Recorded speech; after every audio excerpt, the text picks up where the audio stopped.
Hello, and welcome to episode 3 of my podcast. I don't usually do video ones because I don't like the way that I look. I don't like my recorded voice either, but here we are. I did put on makeup, and I'm sure you probably think this is you with makeup. Anyway, I wasn't sure what to talk about in this episode, but then I realized that on Sunday, January 19th, is the 6-year anniversary of my boyfriend Joe's death. Yeah, way to bring the mood down, right? So I decided to talk about that a little bit. I wrote an article about it, but I think I'll publish that on Monday if you're interested in reading it. It's probably a little more coherent than what I'll say today. I met Joe in 2014, I think. And after a few months, we started a relationship unofficially. He had never been in a relationship with a guy before, so he was unsure about it and didn't want to tell anybody, any of his family or anything. So, which was fine with me. I completely understood that. I was closeted for a long time, even though most people that don't know me kind of assume that I'm gay. But when you grow up in a conservative household, they don't even, it doesn't even cross their mind. That's just the way he is. Um, they don't even consider the possibility because being gay was wrong, according to them. Anyway, Joe, well, like everyone, we all have our flaws. Joe had an issue with drugs. He had been in and out of rehab, prison. But I still loved him.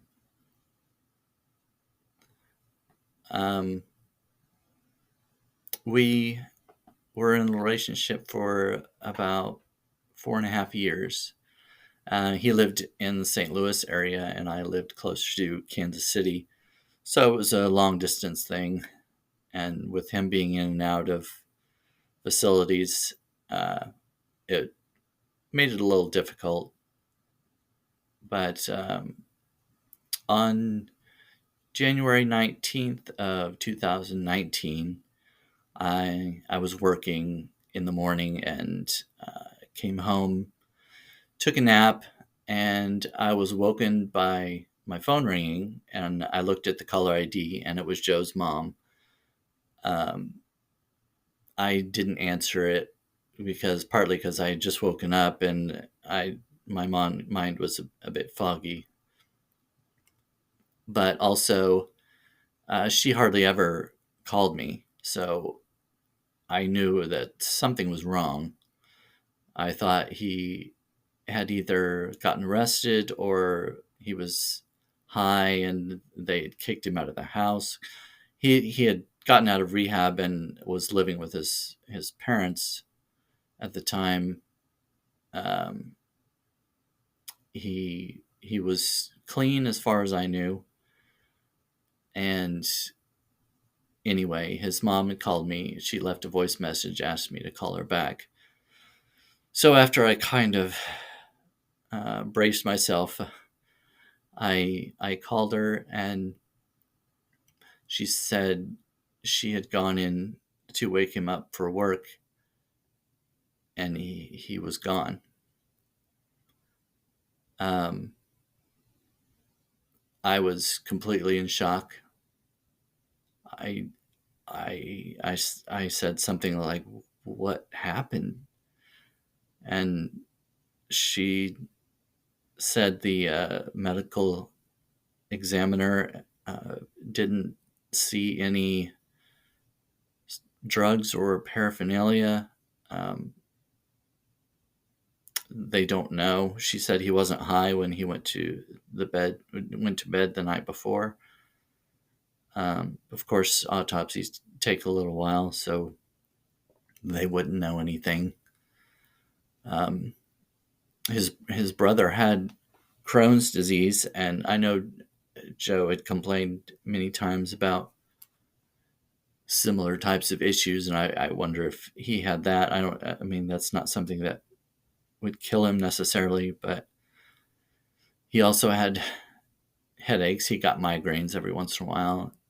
Um, but of course, I think it had something to do with drugs, and maybe not directly that night, but I think over time it affected him, and I think that's probably what killed him.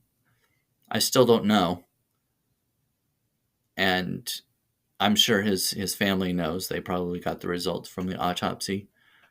I I don't want to know. Um, I know that might seem odd to some people, um, and at first I did want to, but after I thought about it a while, um,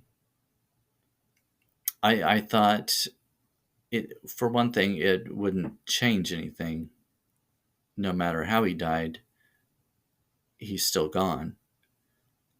Um, right before, just a couple of days before he died, we'd been texting, and he wanted me to move out there to St. Louis with him. And I'm I'm a planner. I'm not a risk taker. I don't If I don't know what I'm getting into, it's hard for me to take that leap.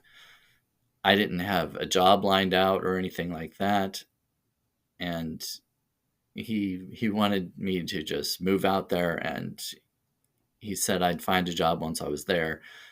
That was just too risky for me, and I don't know. Sometimes I think that if I would have moved out there with him earlier, I could have helped him stay clean. And I sometimes I know this is ridiculous, but I kind of blame myself in a way. And I know it's not my fault. It's nobody's fault. Um, I couldn't have saved him necessarily. I know it was his the drugs. The drug use was his choice, but that doesn't help. That doesn't keep me from feeling that way, that I could have somehow done something. Anyway, she told me that she would get back with me about the funeral arrangements, and the following week, I went out there, and it was the worst. I mean, nobody wants to go to a funeral, of course, but it was it was the worst one I had ever been to, definitely. Um, Ones before that usually involved relatives that were elderly, and it was sort of expected. Joe was only 29, and you don't uh, you don't just expect to get a phone call and all of a sudden and hear that someone that age has died. After I got off the phone with her, I I just broke down and sobbed. My cat Zoe came over to me and put her paws up on me. She knew something was wrong. I mean, I don't cry very often. Maybe at movies every once in a while, but this was just devastating. I went out to the funeral, and that's the first time I had met his family members face to face,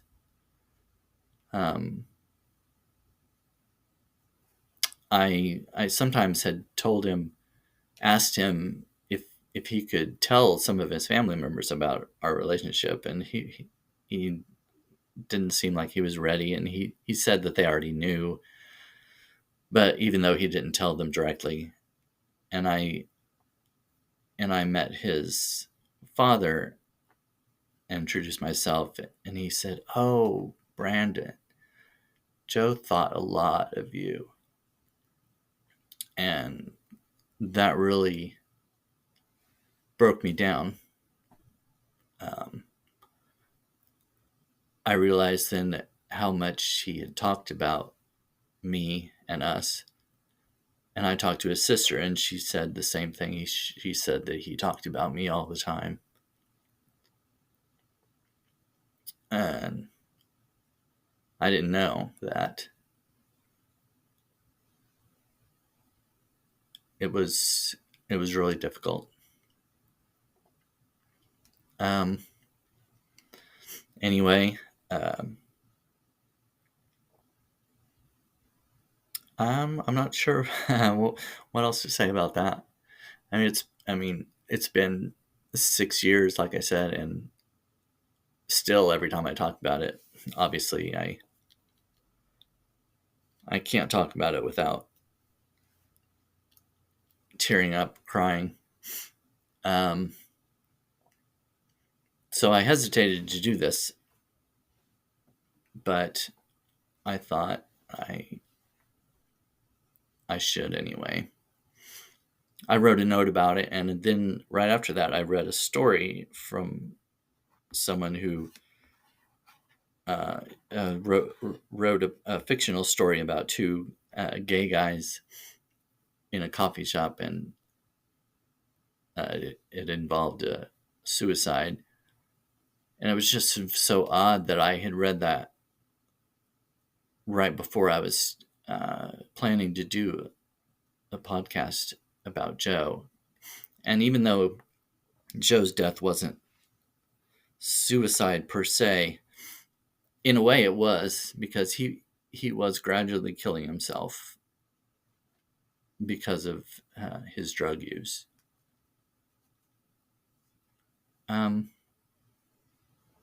So anyway, I can't say that I hope you enjoyed this episode, but I hope you get something out of it, and I hope you'll follow me, subscribe. I would really appreciate it, and I will see you next time.